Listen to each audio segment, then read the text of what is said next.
Leaf season is here and pools everywhere are filling up fast with debris. Today, I'm diving into a cleanup that focuses on vacuuming and netting.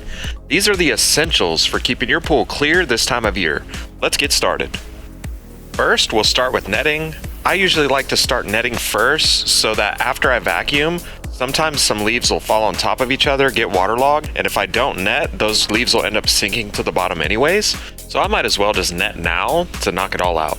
You can probably see the hole in my net. I definitely need to buy a new one as they make rebuild kits for these nets, but it's very difficult to get this plastic rim off, put the new net on, so I'll be purchasing a new net this coming week. But this bad boy should get the job done. I've probably cleaned thousands of pools just with this net alone, so they last forever. I'll just be making my way around the perimeter of the pool, netting all the leaves up off of the surface.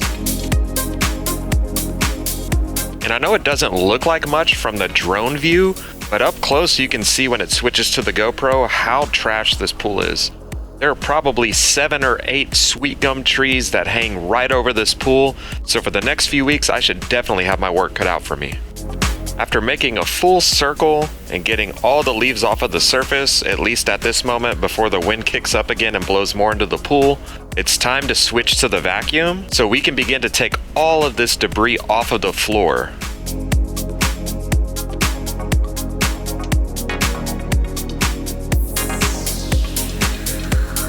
Because the motor is so strong on this cleaner, I can't really just blaze through it, otherwise it'll just kick all the leaves and debris up into the pool and suspend it, then I'll have to wait for it to fall. So I just kind of go slow, overlap my passes, and just work with the physics of the water so that I can get all of the leaves into the debris bag. And the reason I use this particular vacuum system is because it's made in America and it's much easier and faster to use than a traditional vacuum, where you have to worry about potentially clogging up the skimmer lines due to how much debris is in the pool. So this thing just has a propeller, and I use a marine lithium-ion battery, and it just sucks all of it using pretty powerful force up into the debris bag.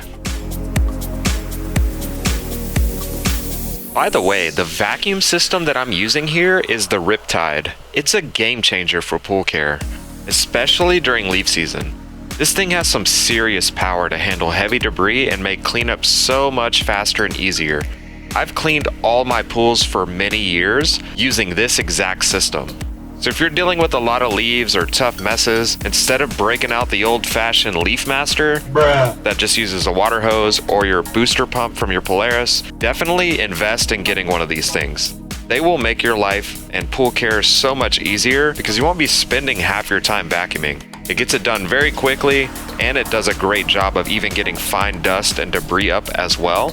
And hey, if you're enjoying the video, don't forget to hit that subscribe button. It really does help us keep bringing you the best pool care tips and tricks, and you'll never miss out on new content that'll save you time and money. Speaking of saving time, I've put together a free pool care cheat sheet just for you. It's packed with all the essentials that you'll need to keep your pool looking great year-round. You can grab it using the link in the description below. And if you want to take things just a step further, we've got a full course called Pool School that walks you through everything from cleaning techniques to chemical balance and troubleshooting common issues. Right now is the perfect time to dive in and learn. Since it's a slower season, you want to go ahead and get a head start now so you're not scrambling during the summer or spring when the pool gets the most use. Trust me, your future self will thank you for it. The pool is already looking 10 times better than it did. And now we just have this little section back by the stairs. I just usually like to make a complete circle around the pool so that I'm not having to go all the way back and forth. That's why I like to do it slow. I slowed the footage down closer to normal speed. It's still about almost 200% faster. Here, look, this is normal. But if I clean this pool normally, you guys would be bored to death. So I did have to speed it up to about 185% during this clean. But we'll speed it up here so we can finish this clean and you guys can see what it looks like when it's finished.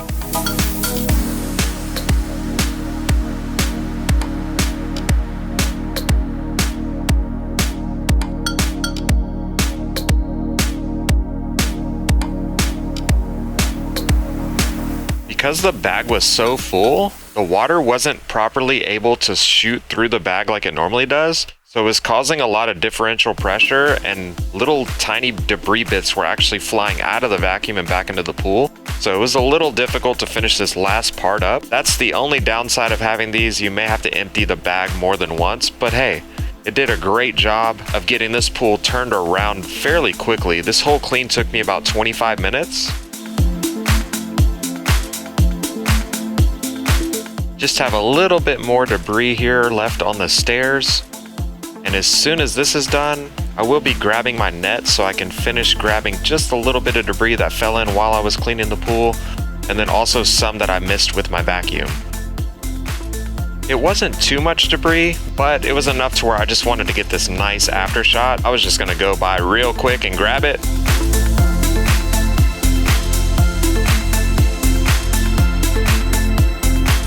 When you look at that, this pool is looking amazing. And if you like transformations, check out this other video that I did recently where I turned this pool around in less than 48 hours. It was a literal swamp, and I was able to get it from nasty green to sparkling blue in no time. So head over and check it out. We'll see you on the next one. Later.